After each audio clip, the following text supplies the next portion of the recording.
Diamond হারবারে Naushad Siddiqui দেখুন কি বললেন। তিনিও দুর্নীতিতে যুক্ত আছেন। পারলে যদি ভুল বলি, পিসি না পারলে ভাইপোকে বলবেন আমার নামে মানহানি মামলা করতে। সুপ্রিম কোর্টে ছুটছে তো ভাইপোকে বলে দেবেন, ওই অভিষেক ব্যানার্জিকে বলে দেবেন। নওশাদ সিদ্দিকী বলছে তোমার পিসি দুর্নীতিগ্রস্ত, পারলে যদি মিথ্যা কথা বলি আমার বিরুদ্ধে মানহানির মামলা করে দেখাও। অভিষেক বাবুকে বলে দেবেন। আর অভিষেক বাবুর যে কটা চারানার চালা ঘুরছে তাদের উদ্দেশ্য বলি, সময় থাকতে সুধরে যান। আইনের মাধ্যমে 5 টাকার পেনে এমন খোঁচা দেব, থানার বাড়ি করাবার নালে জেলের ভাত খাওয়াবো। অভিষেক বাবু বাঁচাবে মনে হচ্ছে, উনি নিচে কিভাবে বাঁচবে তার জন্য লাইন খুঁজছে, বারবার পিসিকে দিল্লি পাঠাচ্ছে, মোদিজির সাথে বসাচ্ছে, আর তোমাদের কথা ভাবছে। উনি বাঁচার জন্য মোদিজির কাছে পাঠাচ্ছেন, আর ইনি ভাবছেন পাড়ার চারানার নেতাগুলো কি ভাবছে বলুন তো, দাদা বাঁচিয়ে নেবে। আরে দায়েরা তো পাড়ার চারানার নেতা। অনুব্রত মন্ডল বীরভূমের বাঘ বলতো তৃণমূল, আজকে বাঘ কোথায় গেছে? হ্যাঁ, কোথায়? তিহার জেলে গেছে। তার থেকে যদি কোনো ভয়ঙ্কর জেল থাকে, তৃণমূলের আগামী দিনের বেশ কিছু নেতা ওই জেলেকেই রাখা হবে, দরকার লাগলে তৈরি করতে হবে আমাদেরকে ওই জেল। বাঘের জন্য অনেক কথা বলছিল, অনেক মায়া কান্না কাঁদছিল। যখন রাত্রে খবর পেলাম জ্যোতিপ্রিয় বাবুর বাড়িতে ইডি গিয়েছে, দীর্ঘক্ষণ তল্লাশি চলছে, মমতা ব্যানার্জি তখন মনে পড়ে গিয়েছিল জ্যোতিপ্রিয় বাবুর সুগার আছে, বলছে সুগার বেড়ে গেলে বিপদ হয়ে গেলে ছাড়বো না।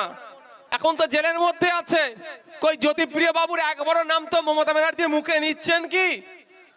উল্টে আমার কাছে প্রুফ আছে, আমাদের শ্রীরামপুরের এমপি উনি বলছেন জ্যোতিপ্রিয়র বিষয় জ্যোতিপ্রিয় বুঝে নেবে। অনুব্রত মন্ডল বাবু যখন অ্যারেস্ট হয়েছিলেন, যখন 1 মাস পর্যন্ত তার পরিবারের সাথে এই কলকাতার কোনো বাবু অর্থাৎ বড় নেতারা তার পরিবারের সাথে যোগাযোগ করেনি। আজকে পার্থ চ্যাটার্জি মহাশয় দলের মহাসচিব ছিলেন, একাধিক পদ ছিল, বড় বড় পদে হোল্ড করতেন তৃণমূলের, তিনি 1 বছরের অধিক জেলে আছে, তার পাশে আর দল দাঁড়াচ্ছে না। যখনই জড়িয়ে যাচ্ছে তখনই দল হাত তুলে নিচ্ছে।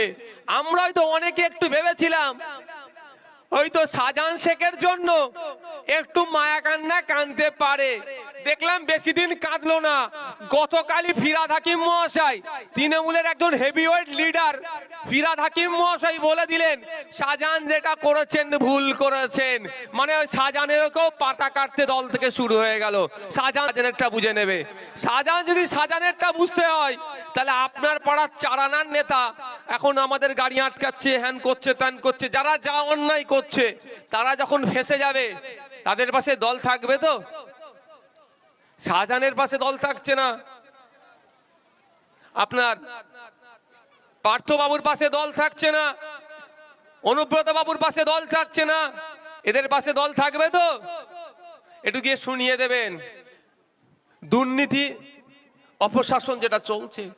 যেখানেই তৃণমূল কংগ্রেস সেখানেই দুর্নীতিকে দেখতে পাচ্ছি, আর যেখানেই দুর্নীতি সেখানেই তৃণমূল কংগ্রেসের উপস্থিতি দেখতে পাচ্ছি। আর পিসি ভাইপোতে কেউ কোনো অংশে বাদ যাচ্ছে না, রেসারেসি করছে দুজনের মধ্যে, কে বড় আগে যেতে পারে আগে দেখ আমার না।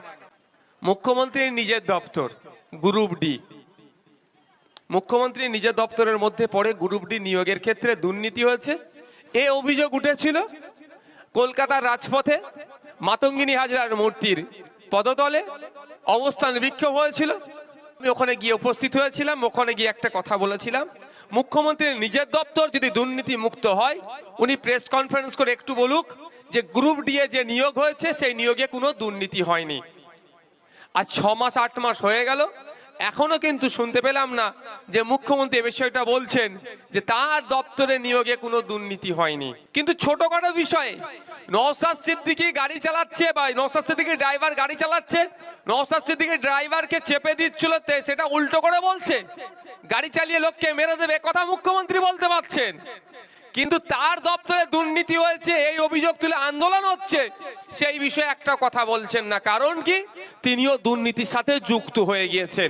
আপনাদের একটু জানিয়েও দিই, অনেক ক্ষেত্রে দেখছি আমাদের ছেলেদের নামে অনেক মিথ্যা কেস দিয়ে অনেককে পুলিশকে দিয়ে অ্যারেস্ট করাচ্ছে। পুলিশের প্রতি আমার ব্যক্তিগত কোনো রাগ নেই ভাই, যেটা বলছি পুলিশকে দিয়ে অ্যারেস্ট করাচ্ছে। আমি আপনাদের বলে রাখি, ওই আজকের পরে দেখবেন একটু তো ডিস্টার্ব বাড়তে পারে। আচ্ছা, জেল খাটতে প্রস্তুত কারা? একটা হাত তুলে দেখান তো। মায়েরা কি জেল খাটবেন না? মায়েরা সবাই প্রস্তুত তো? আপনাদের ভয়টা একটু কাটিয়ে দিই। আজকের পর থেকে হয়তো দেখবেন মিথ্যা কেস দিয়ে পুলিশকে দিয়ে একটু ডিস্টার্ব করাবে শীতকালের সময়। আপনারা দেখেছিলেন কদিন আগে আমাকে কলকাতায় একটা থানায় ডেকেছিল, আমি গিয়েছিলাম, ব্ল্যাঙ্কেট নিয়ে গিয়েছিলাম, দেখেছিলেন তো? আমাকে ভাই শীতটাকে একটু মানে শীত আমাকে একটু বেশি লাগে। বিশ্বাস নেই এদেরকে, মমতা ব্যানার্জি বা উপর থেকে কোনো নির্দেশ দেবে আপনাকে থাকতে হবে, আমি কেমন কম্বল নিয়ে চলে গেছিলাম, থাকতে বললে আমি থেকে যাব, কি আছে?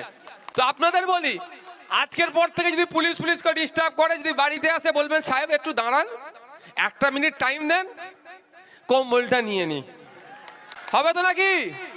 না পুলিশ আসলে ছুটে পিছন দিক দিয়ে পালাবেন। কা পুরুষেরা ছুটে পালায়, বীর পুরুষেরা পালায় না, মাথায় রাখবেন। আর আইএসএফ করতে এসেছি কা পুরুষই নয়, বীর পুরুষের মতো মাথা তুলে থাকবো। ওরা চোরে জেলে গেলে চোর চোর বলে ডাকে। আমি তো প্রেসিডেন্সি জেলে ছিলাম, মালিক ভাই তো ছিল প্রেসিডেন্সি জেলে, শাহাবুদ্দিনও তো ছিল। খোঁজ নিয়ে দেখুন, পার্থ বাবুকে বাইরে বার করতো না, এত চোর বলে ডাকতো। আর আমাদের নেতারা বাইরে ঘুরলে সবাই হাত মিলিয়ে যেত। জেলে গেলেও আমরা সম্মান পাবো, জেলে গেলেও আমরা সম্মান পাবো। তো একটা কম্বল নিয়ে বলবেন চলুন, আর ঘরের লোককে বলে দেবেন আমাদের যারা দায়িত্বশীল আছে আধার কার্ডের বা ভোটার কার্ডের জেরক্সটা পৌঁছে দিতে।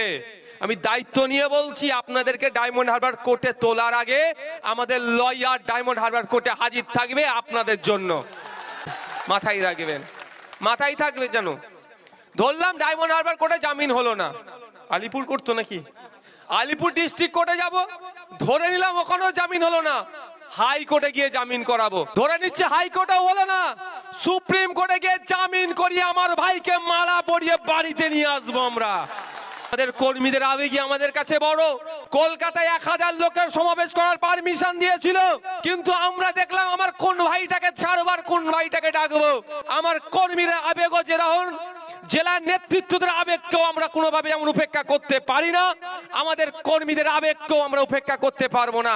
এবারও তো প্রায় 1005 আমার মায়েরা কলকাতা যাবে বলে প্রস্তুত নিয়েছিল, কোন মাকে আটকে বারণ করবার, কোন মাকে ডাকবো, সেই জন্য টোটালটা আমরা বন্ধ রেখেছিলাম। আমাদের কর্মীদের আবেগের কাছে আমরা পরাজিত হয়েছি, আর বারবার আপনাদের আবেগের কাছে আমরা পরাজিত হতেও প্রস্তুত আছি। আমি আপনাদের বলে রাখি, জামিন তো করাবো, জামিন করি কি ছেড়ে দেবো নাকি? কি মনে হচ্ছে ছেড়ে